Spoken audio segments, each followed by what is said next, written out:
Hello friends, പുതിയ വീഡിയോയിലേക്ക് എല്ലാവർക്കും സ്വാഗതം. ഇന്ന് ഏറ്റവും സിമ്പിളായിട്ടും ഒരു സ്പെഷ്യൽ മസാലയിലും ചെയ്യുന്ന മീൻ മുളകിട്ടതിൻ്റെ റെസിപ്പിയാണ് കേട്ടോ. ഒരുപക്ഷെ ഇതുപോലെ ആരും നിങ്ങൾ ചെയ്ത് നോക്കിയിട്ടുണ്ടാവില്ല. നല്ല സൂപ്പർ ടേസ്റ്റായിട്ട് തേങ്ങയൊന്നും അരക്കാതെ നല്ല കൊഴുപ്പിൽ കിട്ടുന്ന ഗ്രേവിയോടുകൂടി കിട്ടുന്ന മീൻ മുളകിട്ടതിൻ്റെ റെസിപ്പിയാണ്. ഏത് ഫിഷിൽ വേണമെങ്കിലും ചെയ്തെടുക്കാം.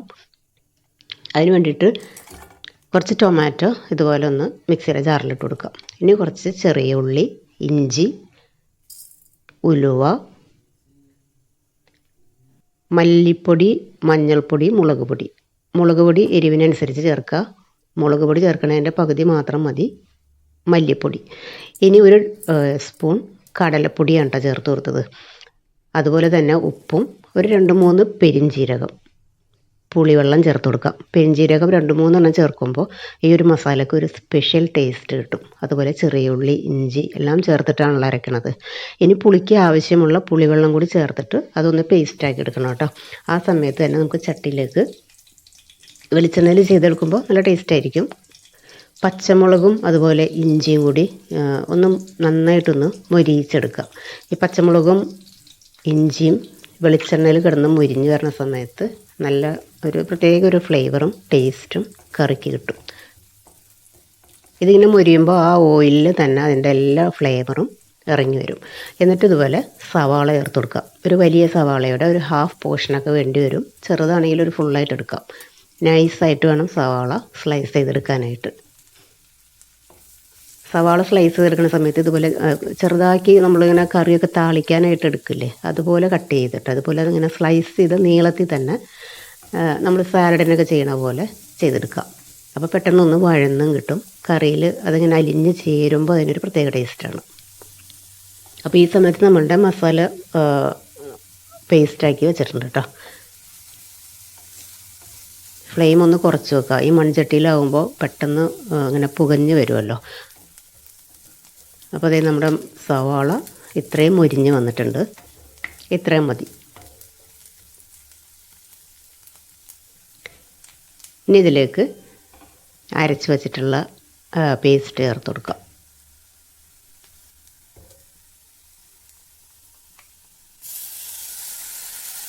ഇപ്പോൾ അരയ്ക്കുന്ന സമയത്ത് ഇതിൽ വെള്ളമൊന്നും ചേർത്തിട്ടില്ല കേട്ടോ. നമ്മൾ പുളിവെള്ളത്തിലാണല്ലോ അരച്ചെടുത്തത്. പിന്നെ അത്ര ഒരു ഫൈൻ പേസ്റ്റ് ആകണമെന്നില്ല. ഇനി ഇതിൽ കിടന്ന് കുക്കായി വരുമ്പോൾ നന്നായിട്ടൊന്ന് വെന്ത് ഉടഞ്ഞ് വന്നോളും. എങ്കിലും ഇത് അരച്ചെടുക്കുമ്പോൾ നന്നായിട്ട് നമുക്ക് അരഞ്ഞ് കിട്ടും. എല്ലാം കൂടി ചേർത്തതിന് ശേഷം നമുക്കിതൊന്ന് 2-3 മിനിറ്റ് ഒന്ന് വഴറ്റിയെടുക്കാം. അപ്പോൾ ചെറിയ ഉള്ളിയൊക്കെ ചേർക്കണത് കൊണ്ട് തന്നെ ഇതിനൊരു റോ ടേസ്റ്റൊക്കെ ആയിരിക്കുമല്ലോ. അപ്പോൾ അത് 2-3 മിനിറ്റ് ഇതുപോലെ മൺചട്ടിയിൽ കിടന്ന് ഇങ്ങനെ ഒന്ന് ആയി വരുമ്പോഴേക്കും അതിൽ നമ്മൾ ഒഴിച്ച എണ്ണയൊക്കെ ഒന്ന് തെളിഞ്ഞിട്ട് വരും.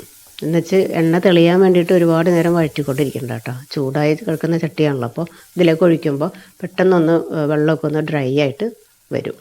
അപ്പോൾ ഈ ഒരു ടൈമിൽ ഉപ്പും പുളിയൊക്കെ കറക്റ്റാണോ എന്ന് നോക്കാം. ഒരിത്തിരി പുളിയുടെ കുറവുണ്ട്. കുറച്ചുകൂടി ഒന്ന് പുളി ഒഴിച്ചെടുക്കാം. അതുപോലെ തന്നെ ഒരിത്തിരി ഉപ്പും ചേർത്ത് കൊടുക്കാം. ഇപ്പോൾ ഈ സമയത്ത് കല്ലുപ്പാണ് ചേർക്കണത്. കൂടിപ്പോകുന്നൊക്കെ ഉണ്ടെങ്കിൽ പൊടിയുപ്പ് ചേർത്ത് കൊടുത്താൽ മതി കേട്ടോ. കല്ലുപ്പ് ചേർത്ത് നമ്മൾ ഈ അരപ്പൊക്കെ അരക്കുന്ന സമയത്ത് അരപ്പ് നന്നായിട്ട് അരഞ്ഞും കിട്ടും. പിന്നെ കറിക്കൊരു പ്രത്യേക ടേസ്റ്റും കിട്ടും. ഇനി ഇതിലേക്ക് ഗ്രേവിക്ക് ആവശ്യത്തിനുള്ള വെള്ളം ചേർത്ത് കൊടുക്കാം. ഇതങ്ങനെ ഒരുപാട് ലൂസായിട്ടിരിക്കുന്ന ഒരു കറിയല്ല കേട്ടോ. അങ്ങനെ മസാല പൊതിഞ്ഞിരിക്കുന്ന രീതിയിലുള്ള കറിയാണ്. അപ്പോൾ അതിനനുസരിച്ച് വെള്ളം ചേർത്ത് കൊടുക്കാം. അപ്പോൾ ഈ സമയത്ത് ഇതുപോലെ ഒരു ചെറിയ പീസ് പടവലങ്ങ ഞാനിതുപോലെ കട്ട് ചെയ്ത് റെഡിയാക്കി വെച്ചിട്ടുണ്ട്. നമ്മൾ സാമ്പാർ കിറ്റൊക്കെ വാങ്ങുമ്പോൾ അതേ ഒരു ചെറിയ പീസ് ഉണ്ടെങ്കിൽ അതൊക്കെ എടുത്താൽ മതി നമുക്ക് ഇതിൽ ചേർത്ത് കൊടുക്കാനായിട്ട്.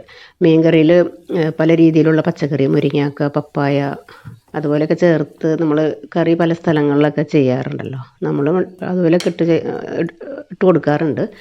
പക്ഷേ ഈ പടവലങ്ങ ഇടുമ്പോൾ ഒരു പ്രത്യേക ടേസ്റ്റ് ഉണ്ട് കറിക്ക്.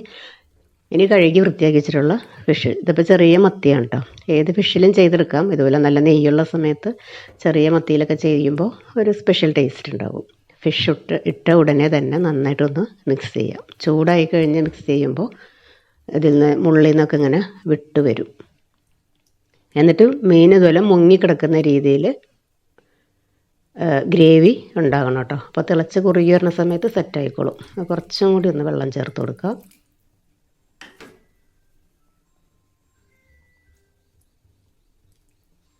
ഇനി ഇതുപോലെ മാക്സിമം ഒരു 5 മിനിറ്റ് അത്ര മാത്രമേ ഈ ഫിഷിനൊക്കെ വേവുള്ളൂ. 5 മിനിറ്റ് അടച്ച് വെച്ചിട്ടുണ്ട്. ഇപ്പോൾ കണ്ടില്ലേ, നന്നായിട്ട് തിളച്ച് ചാറൊക്കെ ഒന്ന് സെറ്റായിട്ട് വന്നിട്ടുണ്ട്. ഉപ്പും പുളിയൊക്കെ കറക്റ്റാണെന്ന് ഒന്നും കൂടി നോക്കാം കേട്ടോ. ഞാനിപ്പോൾ ഇതിൻ്റെ സിമ്മ് ഓഫാക്കിയിട്ടുണ്ട് കേട്ടോ. ഇത് ഫ്ലെയിം ഓഫാക്കിയിട്ടുണ്ട്. പക്ഷേ ഇത് മൺചട്ടി ആയതുകൊണ്ട് ഇതുപോലെ തിളച്ച് നന്നായിട്ട് വറ്റി ഇത്രയും കണ്ടോ കളറിൽ നമ്മൾ ചേർത്ത ആ ഒരു അരപ്പിൻ്റെ കളറൊക്കെ ഈ സമയത്താണ് തെളിഞ്ഞ് വരുന്നത്. കറക്റ്റ് പാകമായിട്ടുണ്ട്. ഇനിയിപ്പോൾ മൺചട്ടിയിൽ ഇരിക്കുന്ന സമയത്ത് ഇതൊന്നുകൂടി ഒന്ന് സെറ്റായിട്ട് വരും. പടവലങ്ങയൊക്കെ നന്നായിട്ട് വെന്ത് വന്നിട്ടുണ്ട്. അപ്പോൾ ചോറിനും ചപ്പാത്തിക്കും ഒക്കെ കഴിക്കാൻ പറ്റുന്ന നല്ല സൂപ്പർ ടേസ്റ്റി ആയിട്ടുള്ള ഒരു വെറൈറ്റി ഫ്ലേവറിൽ വരുന്ന മീൻ മുളകിട്ടതിൻ്റെ റെസിപ്പിയാണ് കേട്ടോ. അപ്പോൾ ഇതുപോലെ ട്രൈ ചെയ്തിട്ടില്ലെങ്കിൽ ട്രൈ ചെയ്ത് നോക്കാം. നമ്മളിതുവരെ കറിവേപ്പില ചേർത്തില്ലല്ലോ. അപ്പോൾ കുറച്ച് കറിവേപ്പില കൂടി ഫ്രഷായിട്ട് ചേർത്ത് 2-3 മിനിറ്റ് ഒന്ന് അടച്ച് വെച്ചിട്ട് നമുക്കിത് യൂസ് ചെയ്യാം. അപ്പോൾ ട്രൈ ചെയ്ത് നോക്കുക, നിങ്ങൾക്കും ഇഷ്ടപ്പെടും. വീഡിയോ കണ്ടുകൊണ്ടിരിക്കുന്ന സമയത്ത് ഇഷ്ടപ്പെടുകയാണെങ്കിൽ മറക്കാതെ ഒന്ന് സപ്പോർട്ട് ചെയ്തേക്കണം കേട്ടോ. അടുത്ത വീഡിയോയിൽ കാണുന്നത് വരെ താങ്ക് യു.